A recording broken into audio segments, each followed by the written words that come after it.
So he doesn't intimidate you? Not one little bit. I think you intimidate me more. Look at the head-to-head. Pretty tense moments for both of these guys. They're looking at each other, trying to stare at each other, then Bruno never takes his eyes off him. When I finish with him, they're going to have to look for another job. They might get a job with you. If they touch me, if they lay a finger on me, you know what I mean, you'll see a different dude, you know what I mean? You see the darkness come out of me. I don't stare at him. He looks at me, I look back. He can't bully me, please.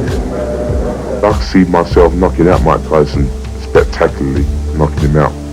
He cannot beat me that night. He cannot. I refuse to be beaten. Oh, Tyson, this Iron Mike, this Iron that. You don't realise he broke up with his wife. All his mind is not on the game. He'll have to kill me to beat me that night, man. He'll have to murder me. I'm telling that. I'm going to rock him to sleep. I hope Don King's got room in his lap. It's interesting that Mr. Bruno's talking very brave and courageous, but we'll see.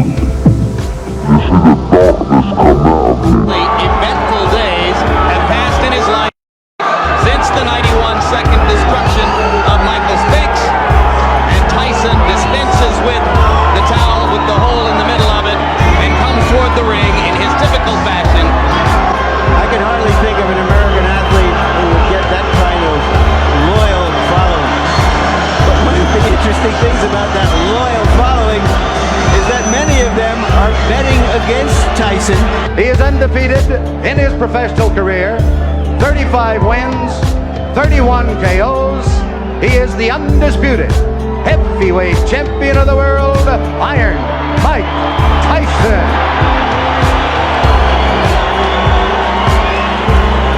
Okay, listen. I gave both parties their instructions in the dressing room. I'm cautioning again. Obey my commands at all times. Is there any questions? Shake hands. Good luck. 27 pounds heavier, almost 4 inches taller. Huge reach advantage, and here we go, round one. I'll tell you what, if I was built like Frank Bruno, I wouldn't be afraid of anybody or anything. But Mike Tyson is a phenom. Abnormal strength, unnatural. He is a walking powerhouse. Tyson's trainer, Jay Bright, said he's concerned about keeping Tyson under control of the belt. He'll be very anxious. Tyson down, ducked every one of those punches. They all went over his head. A lot of problems as to whether Tyson's going to come bobbing and weaving. He's certainly coming straight in.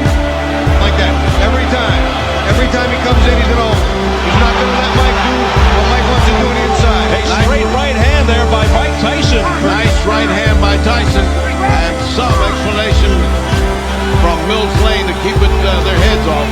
Bruno with the questionable chin. Says Mills Lane. Tyson's people wanted to bob and roll. Be less of a target. Bruno threw a nice right in around the side of Tyson's ear and then a left hook to the body. Didn't seem to do anything, but it was a nice effort. And anytime, oh, here comes Tyson.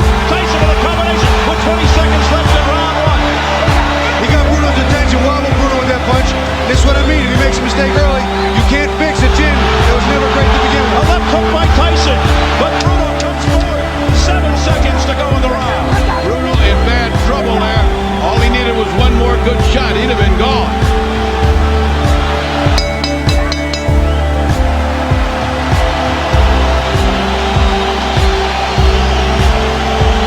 Anytime he gets close to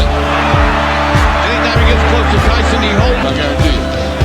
Oh, a left hook by Mike Tyson, flush on the face of Frank Bruno. Another left and a combination by Tyson. And this is what Bruno expected. He said he's not looking for the Tyson who fought McGillian Mathis. Here's a combination uppercut by Tyson. Tyson laying it on, pouring it on. Down goes Bruno into the ropes. And it is all over.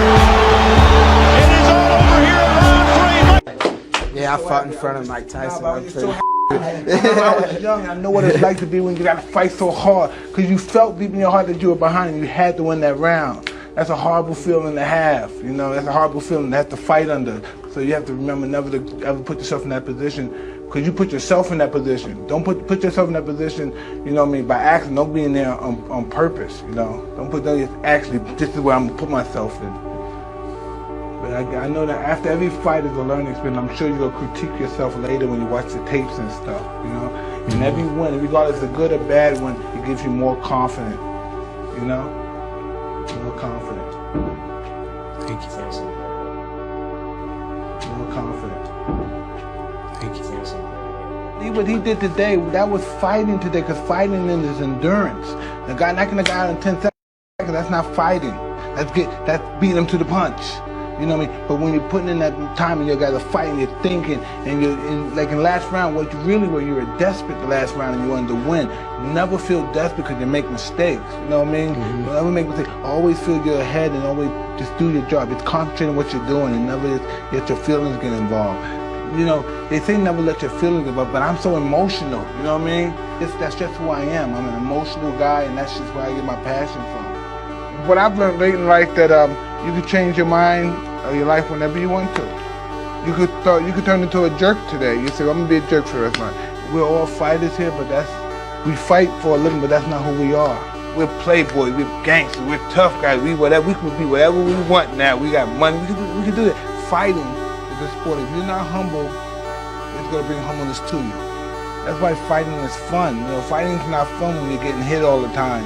You know, fighting's fun when you're hitting somebody and you're not getting hit. You know, it's always about being elusive because then no one's gonna fight. You know what I mean? Then the toughest guy wins. The guy with the most balls wins, and that's not fighting. The whole name of the game is never get discouraged. Definitely in the fight business, it's life.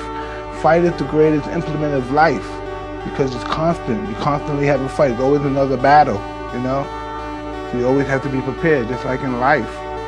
That's why people relate to fighting so much. Fighting reflects life. Fighting is very spiritual. Fighting has nothing to do with where you came from. And if you're gay or straight or what, fighting is spiritual. There's some guys, you see some guys, these little Jewish maggots, they have it in their spirit. You know, they just don't have the skill, but they have it in their spirit. And somebody teaching the skill, it doesn't have to be fighting. It could be a mathematician. It could be a nuclear science. It could be all that, but it's just the fighting spirit. Martial arts is constantly self-improvement. That's what the martial arts did, basically. Self-improvement. Martial arts is not fighting. Martial arts is fighting without fighting. You know what I mean? So it's self-improvement. We all got fights right now. We probably won fights. I've won millions of dollars, but I gotta go home to some other problem. Somebody died, or somebody have to take care of them and stuff because they can't take care of them. I've been taking care of them all their life. You know, we all have struggles in life, but we have to continue to fight.